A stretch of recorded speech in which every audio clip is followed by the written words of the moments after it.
There are still people joining, but we will continue to let people in as we go on. So that's no worries. We will get started now that we've hit half one. So thank you again to all for joining us.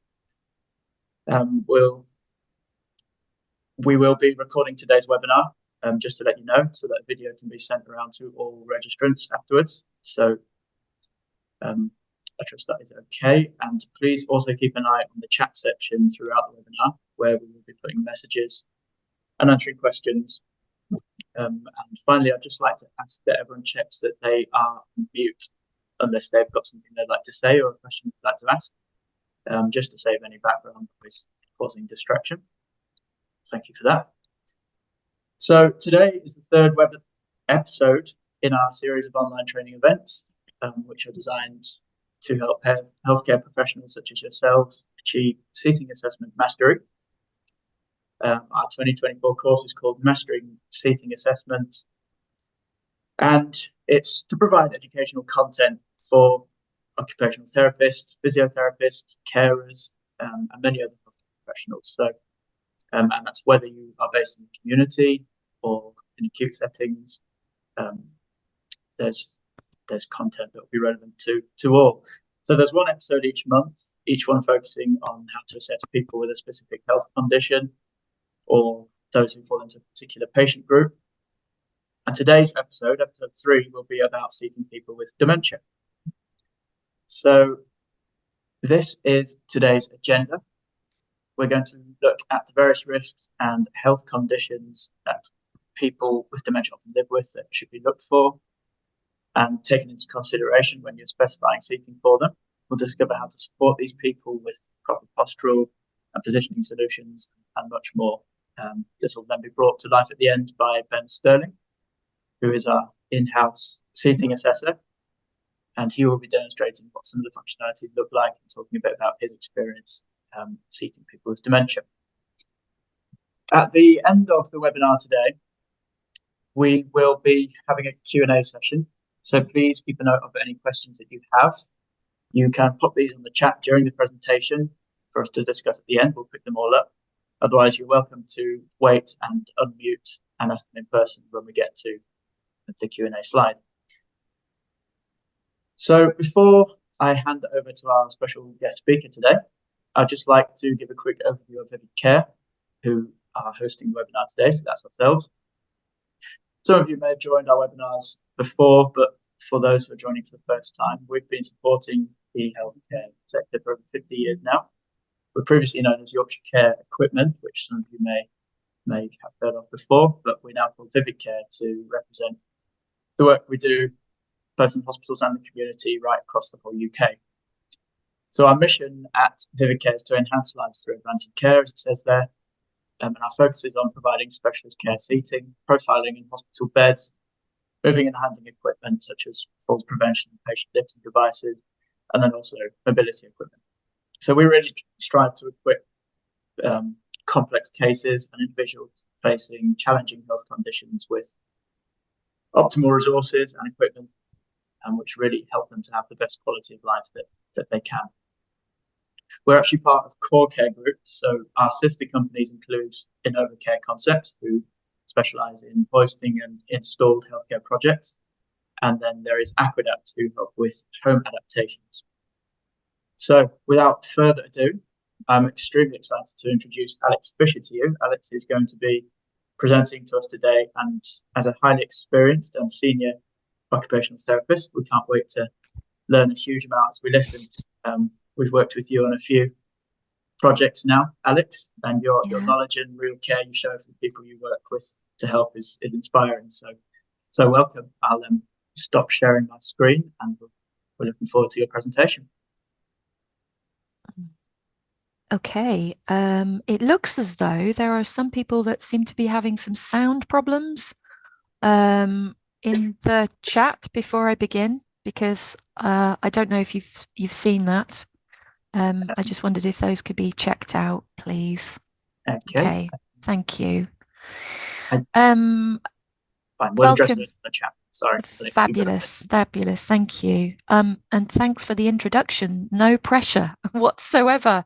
Let me just share my screen for you, and then we'll go from there. Okay. All right. Okay. Share the screen. Here we go. Okay. Hopefully everyone can see a screen that says seating for people with dementia. Welcome everyone. My name is Alex Fisher. I'm a specialist occupational therapist in a service called neuropsychiatry in the West Midlands. Neuropsychiatry is the cross between neurology and psychiatry.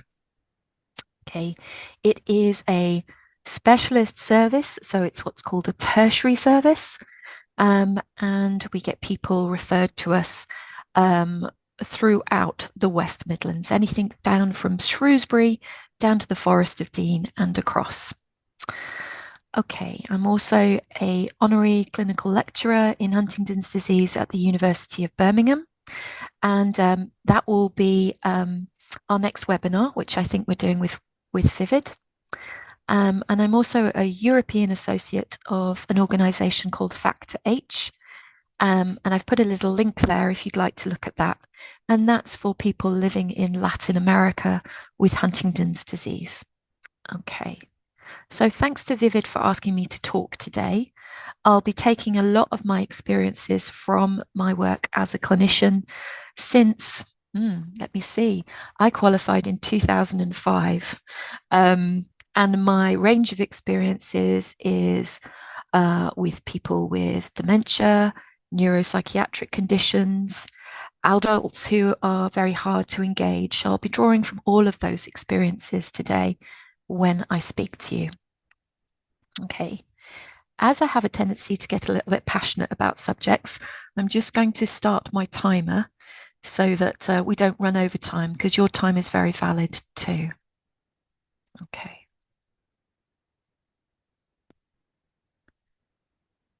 Okay. So there are, according to the Dementia Statistics Hub, currently 944,000 people estimated to be living with dementia in the UK. And 1 in 2 of us will be affected by dementia in some way in our lifetime. So that doesn't necessarily mean that 1 in 2 of us will develop dementia. That statistic is about 1 in 3 currently. What this means that we will be affected by those we care for, and those that we love, for example. So it's almost about that sort of network that is affected. So we really need to get quite good as a society about the ways that we can support people with dementia in maintaining their health and their quality of life. So according to the statistics, 1 million people will be living with dementia by 2020, and that's just in the UK. If you're interested in statistics, this is an excellent hub to go to, and it presents the statistics in an infographics way. I don't know about you, but I'm not very good with numbers. I like my information with visual flavor to it.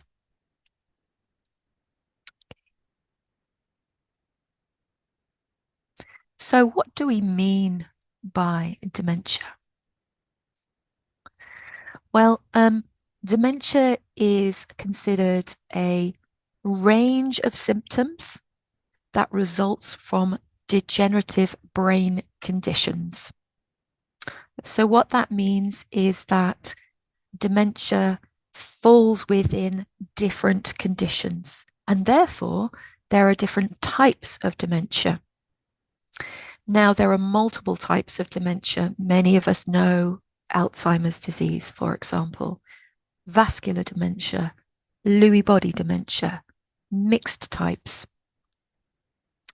So what I'm going to do is I'm going to recommend that if you have a patient who has a different form of dementia that you've never heard of, that you check out the Alzheimer's Society webpage and look at the types of dementia. And that's important for this reason.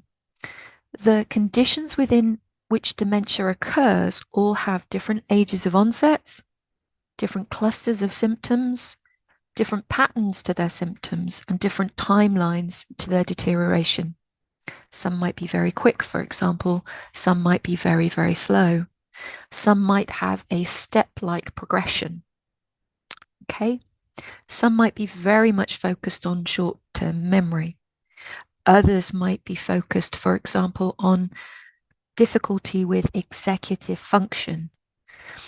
And depending on where you work and how you work with people, it's really important that you know that, because it's not just all about short-term memory problems.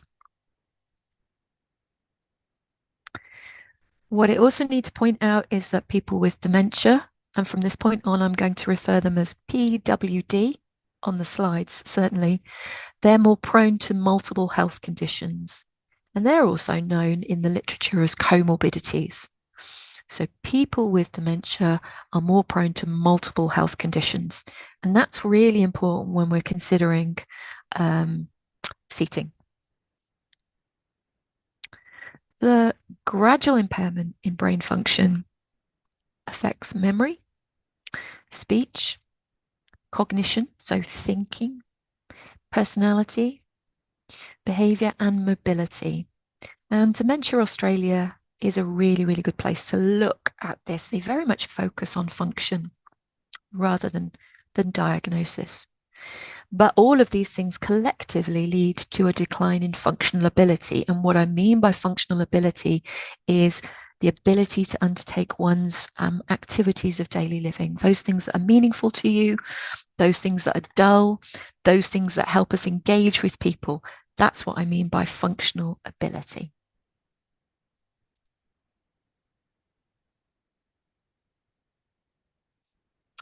So you've come today so that we can focus on seating. But why do we need to focus on seating? Okay, if we've got a person with dementia who, again, most of us tend to think about memory or personality change, why are we focusing about the thing that we're sitting on? Okay, so if we imagine that as individuals without dementia, our day and our night is often marked by activities of daily living, ADLs, in which sitting, standing, or lying are important components within that activity. I'm sat here right now talking to you. Many of you might be sat on, I don't know, a small uncomfortable seat and shifting your bottom. Some of you might be lying on your bed looking at this on your mobile phone. All of those activities have these postural issues within that activity. Of course, we take it for granted. So this is my next point. We take our innate, so in other words, our inner unconscious 24-hour ability to adjust our posture for granted. So when we think about the how dementia affects this ability, we need to make it overt, and we need to take a 24-hour postural overview. So it's not just about seating here, it'll be about the whole 24-hour activity and what's going on. I noticed that somebody in the chat earlier on spoke about heel supports, heel protectors, for example. Actually, that problem needs to be looked at from a holistic perspective and not just say, for example, about pain in the heels. We also need to hold in our minds the values of Tom Kitwood, who was a researcher, now sadly died, who said that dementia can be best understood as an interplay between the neurological impairment, psychosocial factors, namely health, individual psychology, so in other words, the pre-patient, the environment, and with particular emphasis on the social context.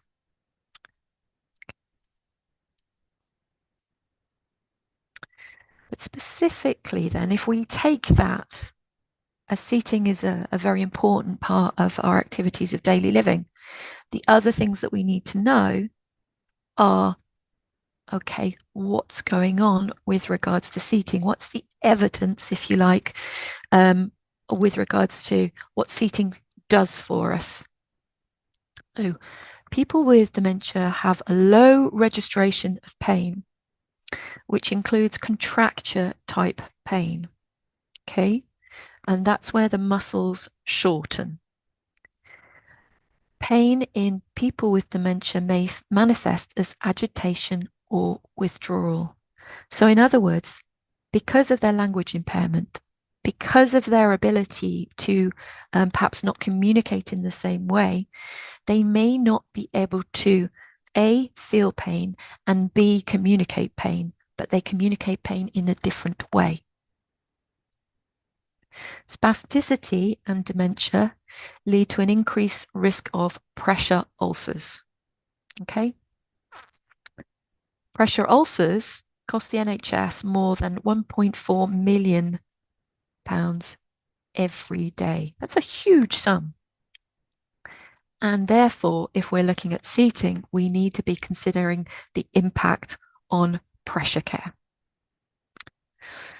A range of measures in care home settings and to a greater extent also in the community to reduce contractures and therefore reduce postural difficulties and therefore pressure ulcers must include appropriate seating.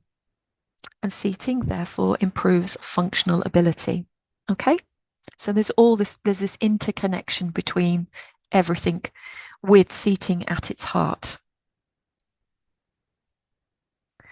Therefore, seating becomes what might be known as a complex intervention. So you have to take the person with dementia's needs at the centre, the caregiver's needs. So those of you that are working in care homes, okay, how are you handling this individual? How are they mobilising? How are they transferring? Okay, those are the things that you need to take into account. You need to take into account the environment. For example, where is this chair going to be? Does it need to be static? Does it need to be on wheels? Does it need to have brakes? How wide are your doors? Is it going to be shared? What are you going to do about infection control? All of those kinds of things need to be taken into account. Mobility and transfers, absolutely key. So if you're physiotherapists on here, you are also part of this complex intervention, depending on the setup of your services. And then we also have nursing and health needs, really, really vital. So there's interaction perhaps in the community between district nursing and therapies and other professionals, including the caregivers. So it's a complex intervention.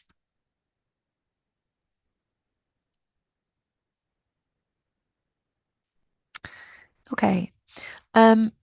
Assessment and to a greater extent, observation is key. Okay. But a referral lands on your desk. You look at the referral, it just says for seating. It doesn't really give you much information, does it at all? But that's a critique of perhaps some of the referrals that we receive. So you need to look beyond that. And I would say that the first question is, what does the person with dementia and their caregivers need the seating to achieve? That's what the first question that we need to ask. And we need to also hold in mind the environment and the skills around that seating. Once you've had that question answered, which might be a very ongoing, dynamic, fluid thing, what are the ethics with regards to the prescription of this seating? Because you will need to think about the intention of the referral. There's actually a lot of people aren't particularly well educated with seating and will maybe make throwaway remarks that, for example, they need that person to sit still. They need that person to perhaps not be able to get out the chair as easily. And these are really ethical, moral questions that we need to be questioning, because with that kind of thinking comes issues with regards to, does the person with dementia have capacity And then there are also related legislations, such as the Mental Capacity Act and Deprivation of Liberty Safeguard, which you may need to consider as part of your whole intervention. Then we need to think about the person with dementia's whole function. And this comes into that first question. Okay, what do we need the seating to achieve? So we'll need to know about their ability to engage. We'll need to know eating and drinking. We'll need to know about their transferability, their cognition, their continence, their pressure needs, spasticity, contractures, and indicators of pain, often referred to as indicators of ill-being and indicators of well-being. Okay, and so it may very well be that because of those things, you'll need to observe over an extended period of time. Because again, seating is not just used for one thing, it's used for many things. Okay, so you need to make sure that your seating prescription is going to serve these multiple purposes. If you're not confident in assessing people with dementia's function over time, may I recommend using the pool activity level analysis. You don't need to be a specialist in dementia to use it. It's designed for caregivers, and you can pick it up and you can learn it really, really quickly. It's a really beautiful piece of work to use and a fun thing to use as well. And what you do is you can observe that person's function over time, but then you can use it in a clinical way. It'll also help you give you a baseline over time as well, because then you can measure your intervention and see if there are any changes. Then and only then comes the bit that everyone kind of goes, oh, surely that's the first bit. No, I'm saying actually it's the last bit. That's when measurement comes. Okay. And measurement is literally, as we're just about to find out, is measuring lumps and bumps, measuring hip widths, measuring leg lengths. And again, some of you may be confident and others may be not so confident in this. And what I would say is you can see some images here, and we actually have some alphabet next to them. And the key measurements that you actually need are C, which give you the seat width. Okay. K gives you the seat depth. L gives you the seat height. E gives you the back height. And I gives you the armrest height. Okay. And those are the basics that you need. Then I would suggest after that, you look for postural abnormality. And that can be things such as, and this is where we go into pre-patient, okay, before this person developed dementia, they may have problems with scoliosis, so a curved spine, or kyphosis, which can often develop with Parkinson's disease or Lewy body, and that's the curve at the top of the spine. They may have problems with posterior or anterior pelvic tilt. And then they also may have pelvic obliquity, which is an unevenness to one side. Okay. And those are kinds of the basics that you need. But again, if you're not confident, may I recommend that you download the Clinician's Seating Handbook by a lady called Martina Tierney. It's an excellent resource. And she's going to look around my desk. I always literally have one with me. And because today on my desk, I have 2 seating assessments to do. And so I always like to double check, because even after many years, I think it's still worth us just keeping on top of this. Okay.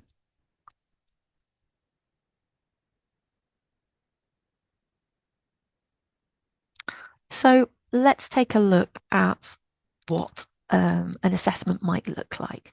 So what I've done here is I've cobbled together lots of people that I know, and I've put them together in one case study. Okay, so sitting in a wooden frame chair with a lean to his left-hand side is 70-year-old Gerald, who has Alzheimer's. Okay, he's still mobile, but his transfers are heavy, so he'll often glance the arms of the chair as he sits down. The chair is too wide, and he crosses his legs to maintain stability. He's unable to eat and drink in this position. He's developing a bruise-like pattern to the left side of his pelvis. He is incontinent and is at risk of developing moisture lesions between his tightly crossed legs. He is increasingly agitated and withdrawing socially. So, what might we consider doing? So we follow our process. What's the intention of the referral here? What does Gerald need to get out of this primarily, and also his caregivers? And then what do we know about Gerald? We've got quite a lot within our little case study here.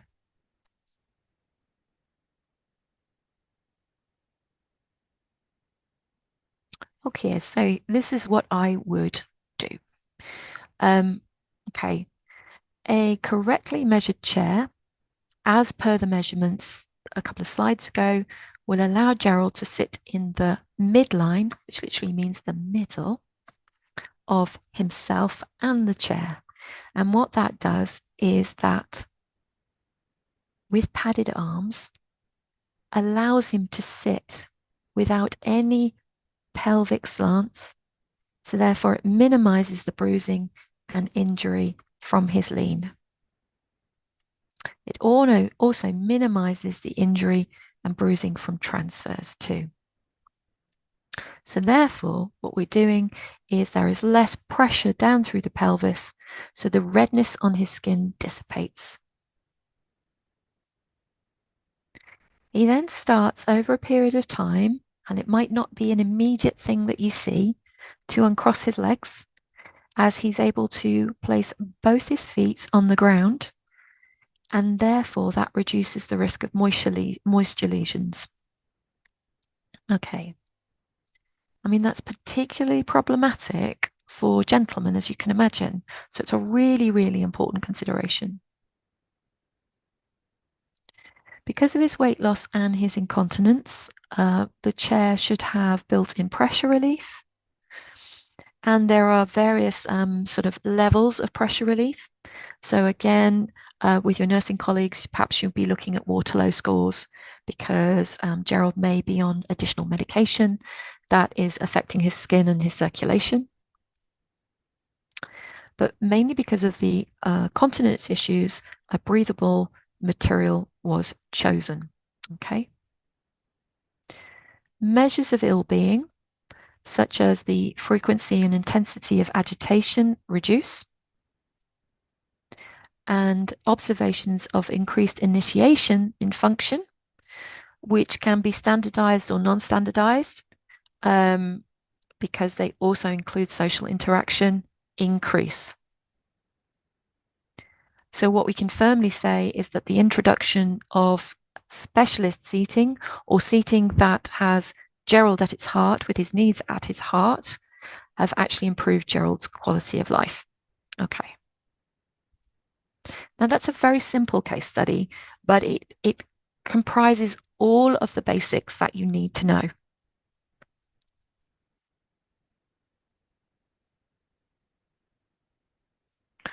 We now get on to quite a tricky subject. But when I present my cases, I think long term. As OTs, as physios, as nurses, we're now required to take funding and resource into account, because we have to present, if you like, value for money, which is awful. I appreciate that, talking about patients and value for money collectively doesn't feel right, but we do have to present that to the public purse. So we have to think long term if possible. But I'll get to that at my final slide, because sometimes it isn't long term. We have to use our clinical reasoning, which is what we've just been speaking through. And we have to present an exit strategy.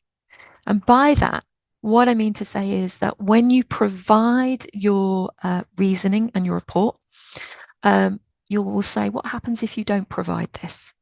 So, in other words, Gerald would continue to have increased periods of agitation, weight loss, more moisture lesions, etc., etc. Therefore, there would be increased use of district nurse time or time of the doctor visiting or even hospital admission.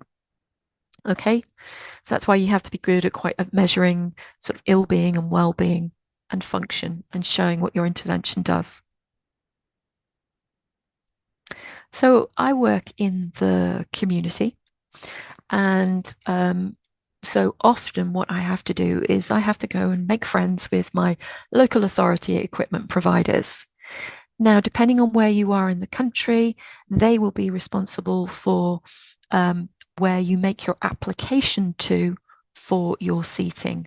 And it may very well be that they're the ones that fund local authority provision, but also continuing healthcare provision. For those of you not aware of the difference in funding, continuing healthcare is the funding that's provided through the NHS, and local authority is through sort of councils, social services. So there's often lots of different phrases that are used. But that's the place to go, first and foremost. And for the most part, many of them have lead equipment OTs currently. And you can go and you can talk through your good clinical reasoning with your exit strategy. And hopefully, at that point, you may have identified the type of seating that you need, because again, in the background, you can be flicking through, for example, Vivid Care's portfolio or other portfolios, and you may feel that actually what they have is something that you might need, and you argue why that might be. So that's the first place to go. Okay. If your patient does have continuing healthcare, often or not, it does mean that there's a greater level of complexity in the case, and therefore you would be arguing for a more complex solution. It doesn't always need to be complex. It can actually be very simple, but the range of seating products that is open to you is often a lot greater. But again, it's very much dependent on the local authority provision and looking at working with local equipment providers. If you are working in residential or nursing home care, okay, the local authority will have set up a residential and nursing home contract for the service that you're working in, and you need to become aware of what the residential or nursing home is duty bound to provide. And sometimes what happens is they say, oh, gosh, we weren't aware that we had a nursing home contract. Well, they do. And you actually have to get quite savvy about that. And therefore, sometimes that can be a little bit frustrating because it's very much to and fro. All of the things that we've spoken about today are very much around clinical reasoning. I'm not a huge fan of actually, well, this pathway is cut off to you because how can I put this? All of these provisions are clinical. All of our arguments here are clinical. With Gerald, our argument was clinical. Therefore, there needs to be a clinical solution. Therefore, there should be a solution through these pathways. Very occasionally, people decide to buy privately, and you might be asked to give them advice. And much of the advice is exactly what we've spoken to about here. But the difference is that I would say is that we do need to counsel people about maintenance. Because, for example, if a chair is provided, a private chair, it goes and sits in a nursing home, then it's about, okay, who's going to look after that? Is that to be shared with somebody else, or is that just for that sole person's use? So we need to think about all those things and be quite sort of boundaried in what we advise people. Those are the things that have tipped me up over the years, and it needs to be very, very clear. So I'm approaching the end of my time. Okay. I alluded to this earlier on, that provision is perhaps not the end. In some cases, you will be looking at, for example, recline options in the chair or tilt in space options in the chair. And the important thing here is that you might be the specialist who's delivered the intervention, and therefore you're going to need to review it. And you're going to need a way of making sure that everyone is using the chair appropriately, because how many times have I been out and found that a chair's been broken and it's just because somebody didn't know how to use it? So you're going to have to remember to review it and think about, how do people get trained on this? Who's looking at the care plan? Is the care plan detailed enough? So yes, that needs to be factored in. And then, of course, dementia and conditions associated with dementia are degenerative in nature. So things change. Yes, you will be looking at a solution that will hopefully be able to support that person through the journey, but sometimes not. And sometimes it may very well be that you have to revisit it, say after a year or a year and a half. And again, funders and providers need to kind of know that. They need to know that, and you need to be honest about that. So this is where we come back to knowing about the different types of dementia and their timelines. I guess my final message is that seating is a range of interventions which can improve the quality of life for people with dementia. It is a tailored and complex intervention. It can reduce the risk of hospital admissions, but potentially reduce agitation resulting from pain. It can improve function and social connectiveness. And that's why we all need to know about it. I've put my email address on here should you need it, or you're a bit too shy to ask questions today. So thank you very much for listening. Thank you very, very much for that, Alex. That was absolutely brilliant. Okay. Stop very sharing. So just a reminder of the agenda before we move on to our demonstration part, which is the next section of the webinar. I just wanted to remind you that we will be having a question and answer session at the very end. So you're welcome again to unmute and ask them then. Otherwise, pop them on the chat. We're picking all of them up and we will address each one. So for now, I'm going to hand across to our in-house seating assessor, Ben Sterling. He'll be demonstrating a little bit of what we've talked about, and talking about his experiences using some of the Lento chairs, which some of you may have heard of before. So welcome, Ben. I'll hand over to you. Sorry about this. There we go. Hello, can you all hear me now? There we go. Apologies. Right. Okay. Thank you for that. Technology is wonderful when it works. First and foremost, massive thank you, Alex, for sharing with us this afternoon, and thank you everybody for joining. It's always good to be able to just share and interact this way. Just to echo what Braden said, if you've got any questions, thoughts, I've seen a few flashing up there. We will get to them. Alex, I think it's been a request as well for your email there by a couple as well. So we'll make all of that available for you towards the end of the session here. But as you've heard from Alex, there's an awful lot of different things to consider when it comes to actually assessing someone with dementia. Now, for those who don't know me, my name's Ben. I'm one of the seating assessors here at Vivid Care.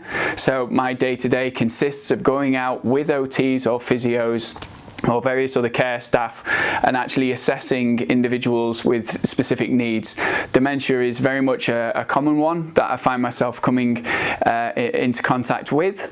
And when it comes to suggesting a chair or suggesting seating, there are various different options. There isn't one size fits all. It generally can't be, because as Alex has already pointed out, there's a lot to consider. We need to understand the capabilities of the individual. We need to understand, you know, how they're stimulated. You know, they might like to be, you know, in a social setting, and we might want to get them out of their room and into, you know, the community area of a care home, for instance.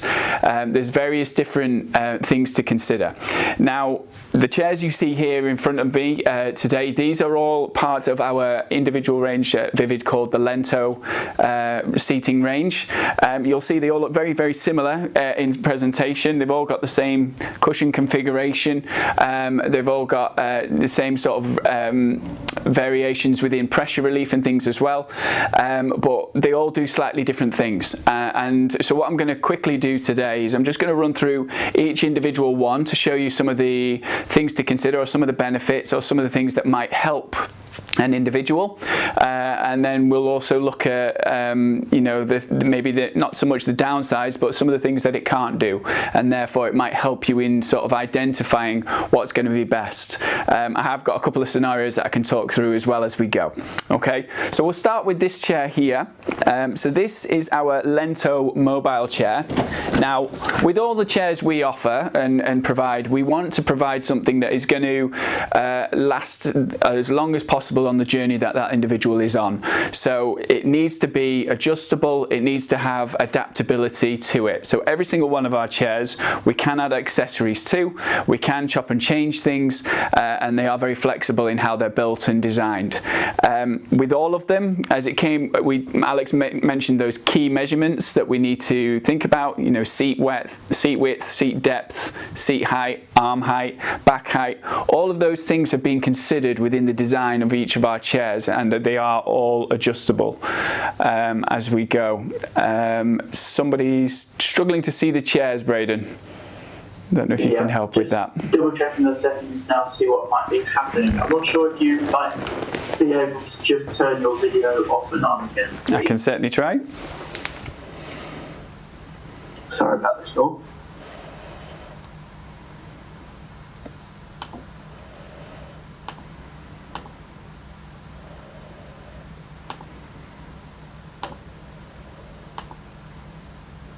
Okay.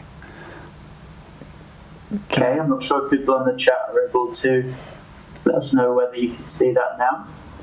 Yes, I can see. Fantastic. That is a cracking response. Thank you for that. So we'll start with this chair. So it's the Lento Mobile.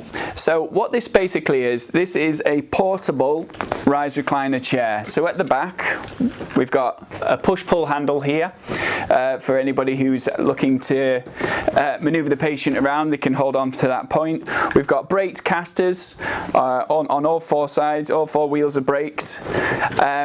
And so what this ensures is, if we've got an individual with dementia that has the ability to stand, is mobile, then yes, we're going to want to look at maintaining that mobility for as long as possible. Ask anybody with, you know, in that sort of scenario, they will want that person to be able to stand up and move around, you know, safely as possible for as long as possible. So this chair gives you that ability. Okay. Now, alongside that, with this chair, as we mentioned before about the different dimensions we need to consider, we have got width adjustment within the chair as standard. So you can literally just by unscrewing at the back, you can open up the width, you can then lock it back off, or you can bring the width in depending on what you need. And as well as that, with this chair, you can also adjust the arm height on the chair as well. So if the arm height needs to be taller, we've got the ability to actually set that in place, or we can lock it down and we can go shorter depending on what we need. Okay. We've also got seat depth adjustment in here, and we can chop and change around the cushion configuration as well. So we can pop the cushions at the bottom, we can pop the cushions higher up, we can do various different things to actually enhance or support the individual as they're needing. We go with this standard cushion setup to provide and ensure we're getting that good midline that was mentioned before as well. And the lateral cushions in the middle are just a nice gentle support for the trunk of the individual, and it just ensures that we're getting a good comfortable seating position within the chair. So that's the standard one there. With this being mobile, obviously we could do a transfer out of bed into the chair, and then we can move them into a social setting if we need to, and then bring them back whenever they need to as well. It's easy to kind of sit upright for eating and feeding. You can put different things in front of them, tables or trays, so that they can do various activities as well. So there's a whole host of benefits and advantages to this, okay? And as I say, when somebody is mobile, it does give them just enough independence there to actually get up themselves and come out. We do have the ability as well, with the clearance that's underneath the arm, you can put stand aids in front as well, so it is Steady compatible. So if somebody has good days and bad days, this chair will kind of facilitate that as well. So there's a few things around this that work in its favour, okay? Moving on to these two. We've then got our care chair, the Lento care chair here, and we've also got our Lento Neuro chair. Now, we'll start with this one. I'll kind of talk between the two, just to kind of give you a real life example that happened just 2 months ago. So we've got our Lento care chair. This chair, firstly, is used primarily for people that are hoisted, okay? So their ability to stand and to move is sadly not there anymore. What we want to do then, we want to provide a safe, supportive seat that is going to cover those needs, but is not going to be restrictive, and again, it's going to be mobile. It's got to give the individual the ability to socialize in a communal setting, or to be, maybe want to keep private. The ability to maneuver around on these casters just ensures that you've got best of both worlds there. You would hoist into the chair, and then you would obviously adjust the width, the depth, and everything else. No tools required to do that within the chair until you're happy that everything is sitting right and supporting the individual correctly. Now, with the tilting space on this chair, it just ensures as well that we're actually able to provide that client with a good spread of pressure throughout the whole of the chair. We can bring the leg rest up as well. We've got back angle as well, so there's a whole host of different features and functions within the chair that just ensure that that patient has got, every sort of possible position covered to keep them comfortable, to keep them supported in the best possible way. Now, going back to my example that I was talking about, there was an individual chap who has Lewy body dementia. Now, when we were approached, we were initially asked if we could bring this chair out to that individual.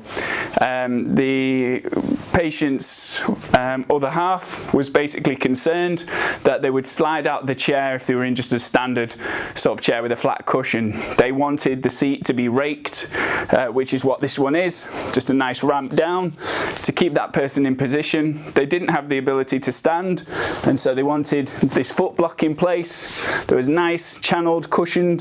They wanted them nicely secure and in place, and obviously we were more than happy to facilitate that. But as we got to the assessment, as we actually tried it out, there was a few minor concerns, I would say, that we were just a little bit worried about. So the individual themselves, they were set quite low within this chair, and some of the activities that they like to do it wasn't really working best for them. The stuff that was giving them quality of life, the stuff that they enjoyed to do and that stimulated them, it wasn't necessarily hampered, but it wasn't the best it could be. So after trying that for a couple of weeks, we then switched to our Lento care chair instead, and the concerns around the raking and the seat not being raked and the client potentially slipping out were actually dampened quite severely when we actually were able to tilt the chair back nicely, bring the leg elevation up a little bit, and actually also just give a little bit more height to the arms as well to ensure that they were encased in the chair safely and securely.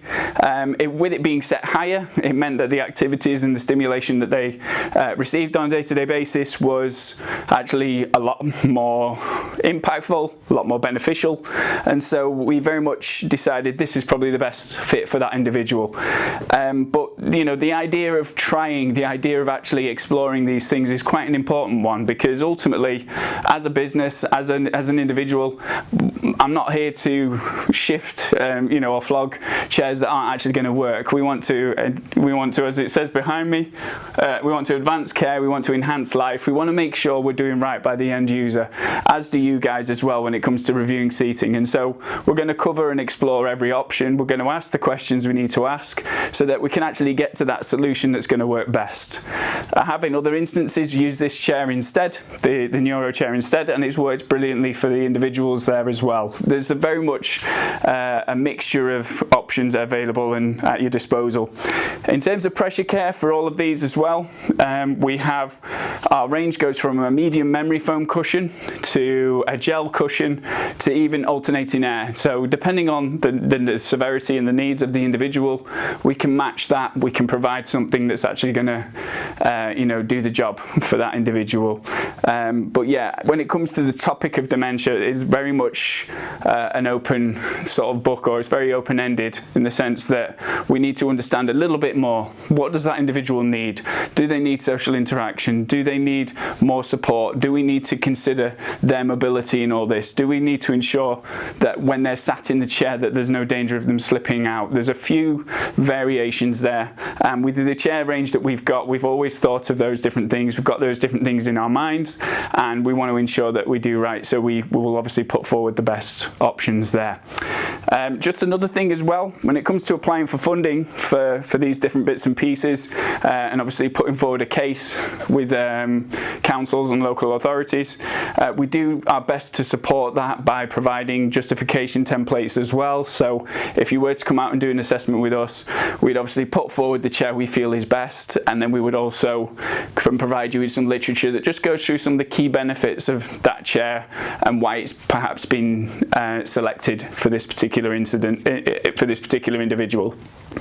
So we try and do our best to support the community as much as possible, and we ensure as well that it's going to follow the line of a condition. The last thing we want is to provide a chair that's only good for a couple of months and then it's not worth, then it's not fulfilling its purpose anymore. Every single one of our chairs should be able to and can follow the line of a condition, can be flexible enough to support an individual that needs it. Again, because as we say, it's, these things, they cost money, people have to pay for them. We need to ensure that we're doing enough by you and by the client to ensure that it's supportive and ticking all the boxes that it needs to tick. So I hope that's helpful for you. If you are interested or have got people in mind, more than happy to go out and assess with you guys. As I say, as Alex said before, and as I would say, it's about getting or fulfilling what you guys need the chair to fulfill. We're not here to flog products and leave you to it. We actually want to ensure that that individual is well and truly supported, that it's ticking all the needs and requirements, and with the range we have, we are confident we can achieve that. Okay, thank you so much for your time. I'll hand back to Braden. Brilliant. Thanks so much for that, Ben. That's really helpful. And thank you everybody for all of your questions on the chat. So I'm just going to run through some of these now. Thank you, Alex, for addressing some of those on the chat already. But I'll just quickly whiz through them if that's okay. So I've got one here. I would like some advice with heel offloaded. And you did mention this in the chat, Alex. I don't know if you've got anything to say. As I've recently assessed a client who reported that she's very uncomfortable with her heels offloaded due to pain. I spoke to district nurse who has no concern with skin integrity as she has been issued heel protectors. Any advice, please? Okay.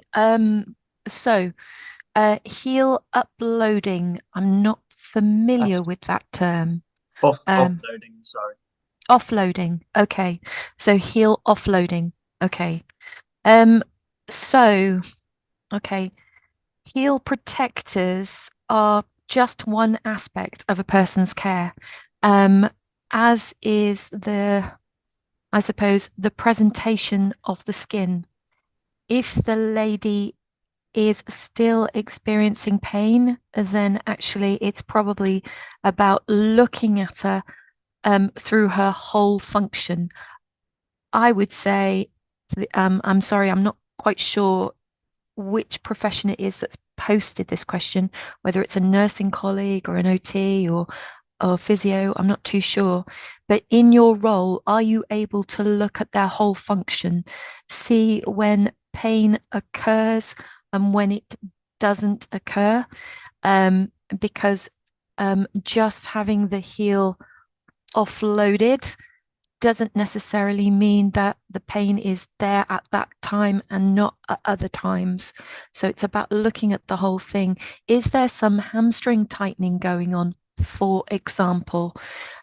If you are a occupational therapy colleague or a nursing colleague, can you get a physiotherapy colleague to look at that?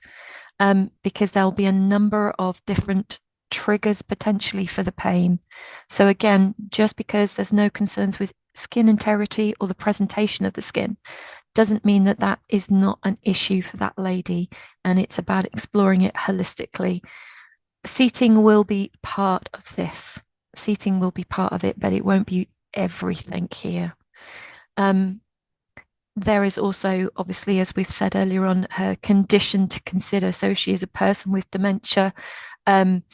Is this that she is perseverating on that pain? What is this about? It probably needs unpicking a lot more. I apologize if that's not a sort of one easy answer to this question, but I suspect it's more complicated than just about offloading. Very happy, by the way, if you wanted to type some more or give us some more information. I see. Adi has requested your email address as well. So perhaps we can take that out of the room, as they say. Yeah. Even for example, as Mohammed has just said here, even if there is some spasticity triggering can lead to this. Exactly so. So it needs okay. So you're an OT. Yeah. If you have the ability to make a referral to your physiotherapy colleagues or another colleague that is perhaps more experienced in testing this, you might need to look at that. Because we do, for example, in our service, we have a lot of people with Huntington's disease, because I work in the Huntington's disease service, and we do have a lot of people that get early HD pain, which is thought to be an underlying spasticity, potentially developing into a contracture. And it can actually often be very, very difficult to try and work out and unpick what's going on. Thank you, Alex. That's helpful. I'm just typing now. She was also assessed in 2014 and was given a chair and supported. Thank you for that. So we've got another one. You have replied to this in the chat, Alex. I don't know if you've got any more to say. What are your thoughts on one person, one chair?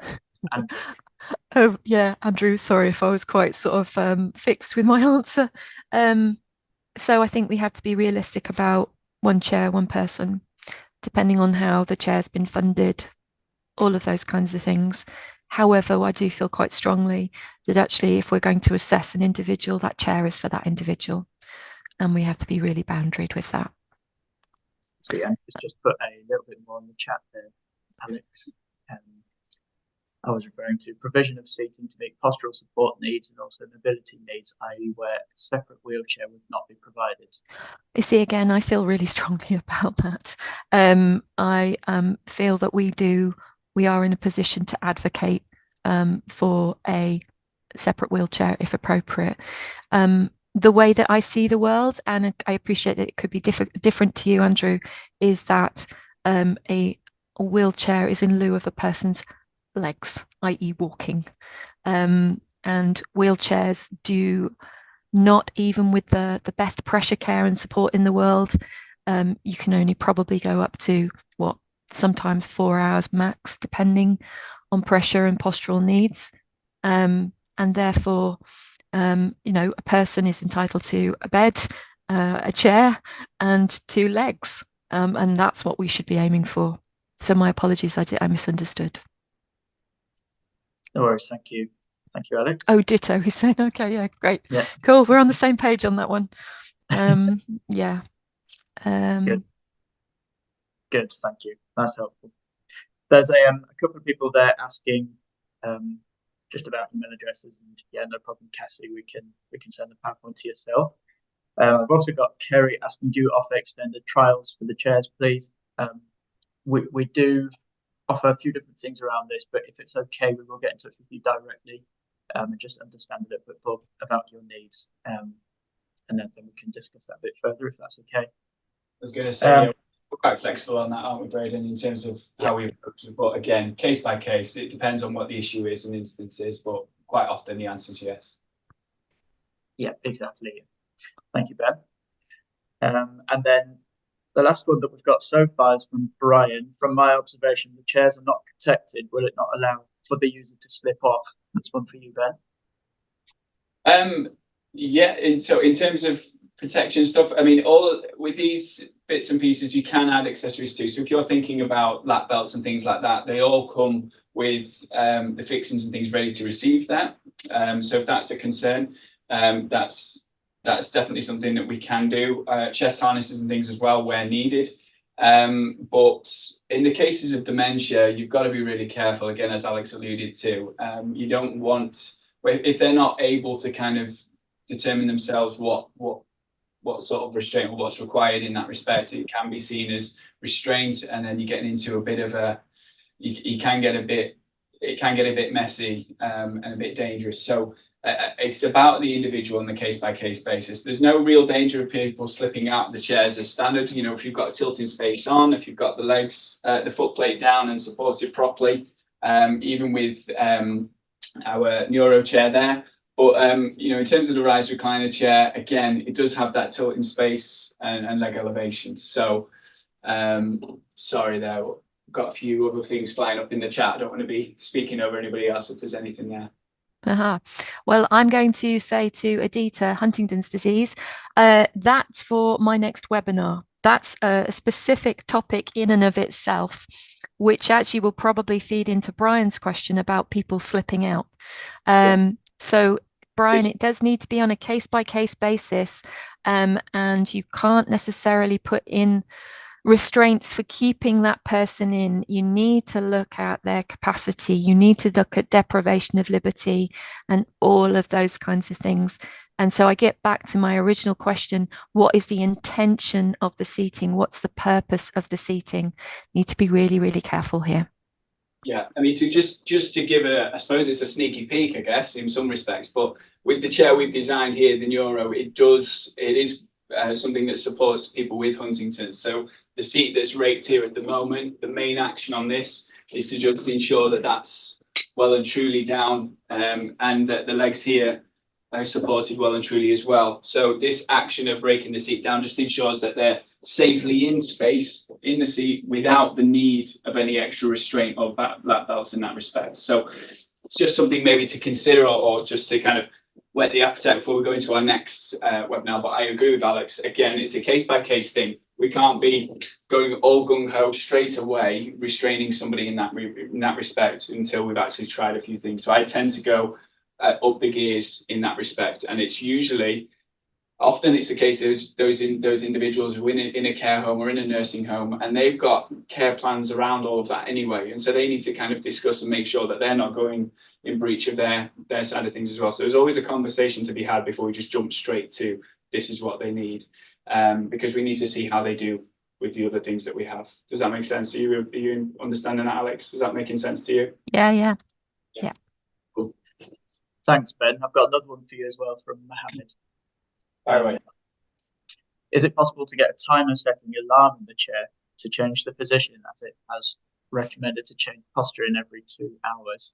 You're talking about regulated motion almost. Is that where we're at?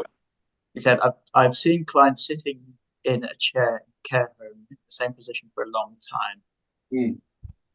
Yeah, so the technology is called regulated motion, and yes, our chairs can have that installed in there. What that essentially does is it'll tilt the chair back, or it'll tilt it forward, it'll lift the legs, it'll do all the various motions that the chair is able to do, but almost on a timing basis. Now, yes, that is doable, that is feasible. Again, though, I wouldn't necessarily go there straight away, because if you're going with the features and benefits of the chair, if you've got somebody in a home setting and we want to encourage that they get involved in various activities. So if they're in the chair and they need to eat, you're going to lift them up, and therefore the position's changed. If they're then going to do an activity, jigsaw, watch TV, they might want to be back a little bit more. They might want to be even further forward. It's up to, depending on what they need. So for us, it is something we can integrate into the chairs. It is something that we add, but there might well not be necessary if the care staff or if the individual has people around that can actually change their position for the different activities they're doing. But it is an option, yes. Brilliant, thank you for that. I've also got Carla. Do you have reps covering the Surrey area, 65 South? So we obviously supply chairs right across the UK, from the bottom of the country right to the tip of Scotland. So of course we can absolutely help. We'll get in touch afterwards. In terms of assessment, this is kind of managed on a case by case basis. Sometimes it's difficult for us to get right to the bottom of the country, but we can certainly do video consultations with you and your client as well. So we definitely be able to help you out wherever you are. I'm just checking to see if there's any more. I appreciate that it's getting on over an hour now, so I don't want to take up too many people's time, too much more time, sorry, for people. But I'll have a check through this chat, and if there's any questions that we've missed, we'll get in touch with you afterwards.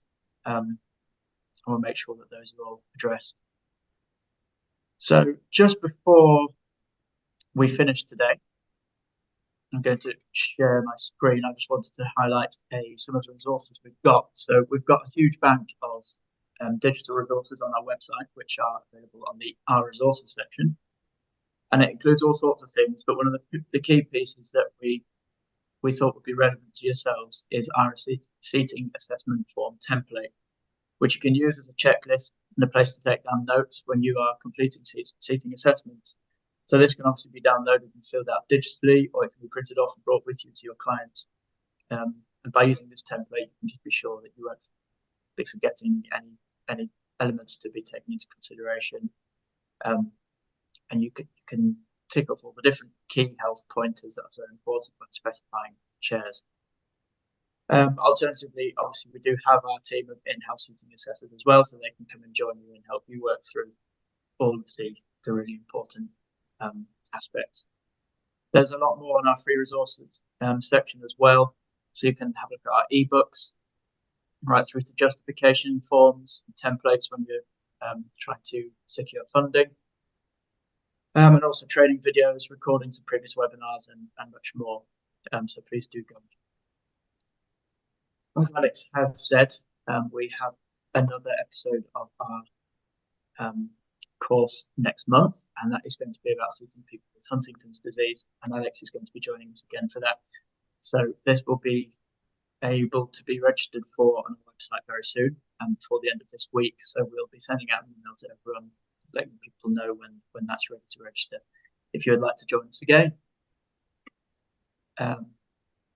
Other than that, thank you very, very much for joining today. It's been wonderful to see everyone, and your questions have been absolutely brilliant. It's lovely to have some open discussions about lots of these things. We're really glad to be able to help, and thank you, Alex, for joining again. That was a brilliant presentation.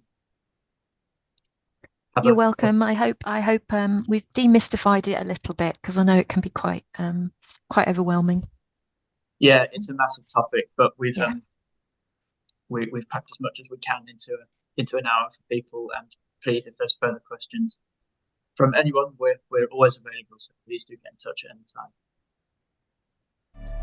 Thank you very much, all.